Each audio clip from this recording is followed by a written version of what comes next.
RDMS.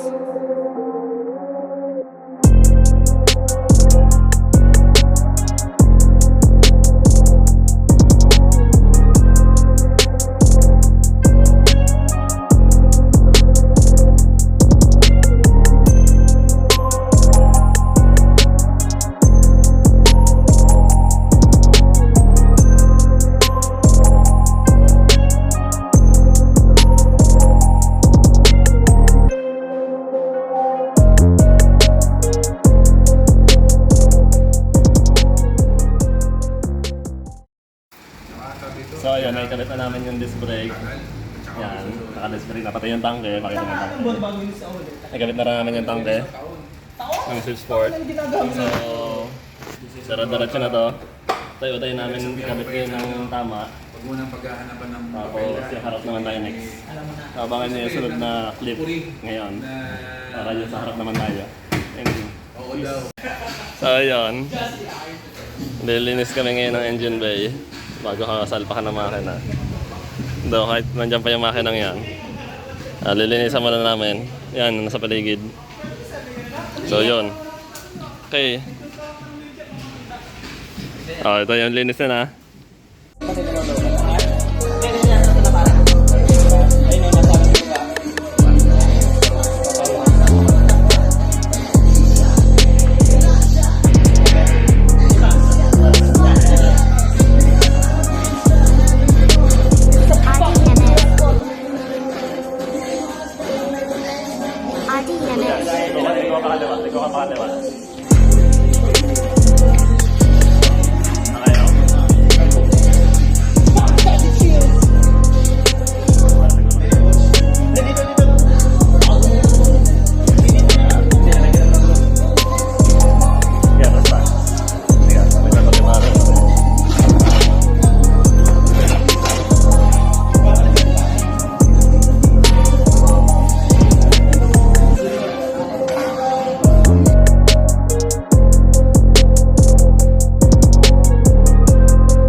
RDMS.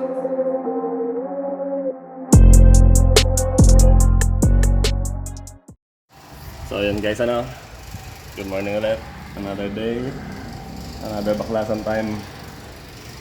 So nabaklas ko na yung baklas ko na yung mga axle nito, lower arm and everything.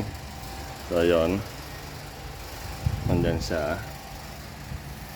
So next natin, makita naman babaklasan dito. Yan. Ito-prep natin ng pang sport na.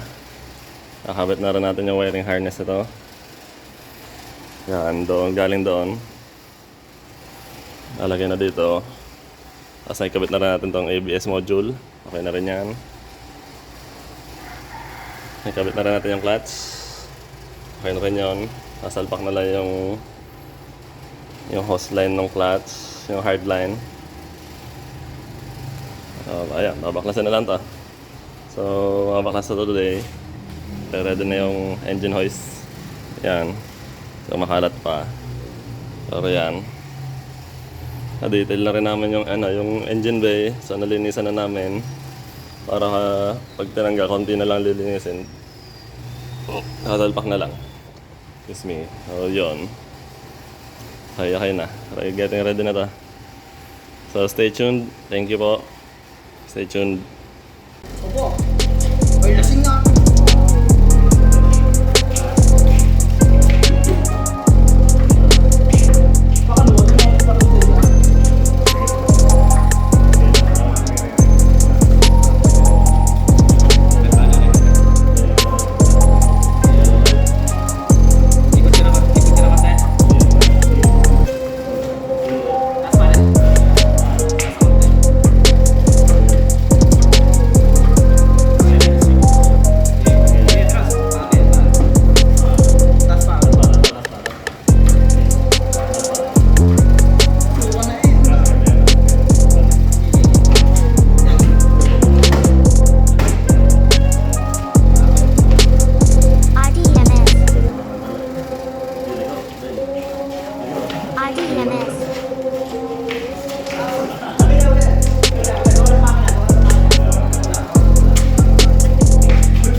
Nagkabit na namin yung, nababa na namin yung makina.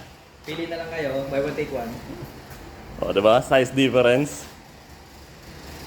Ayos. Ben, mana? Pana. Pagkaman niya. Yeah!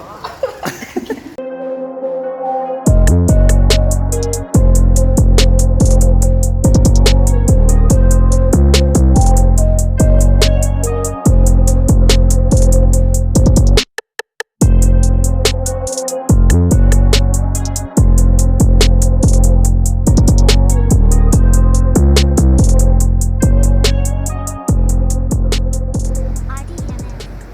So ayun, hello guys, nakikabit na natin yung makina. Yung wiring na isalpak na rin natin. Si Ben, habang kinakabit yung ano sa ilalim, ganun yan si Ben yan, sa ilalim. Nakabit lang yung engine support. Then tapos na, naka-wiring na to. Pwede nang subukan yung style to sa isang araw. So hintayin nyo na yung update na yun. Thank you guys, stay tuned!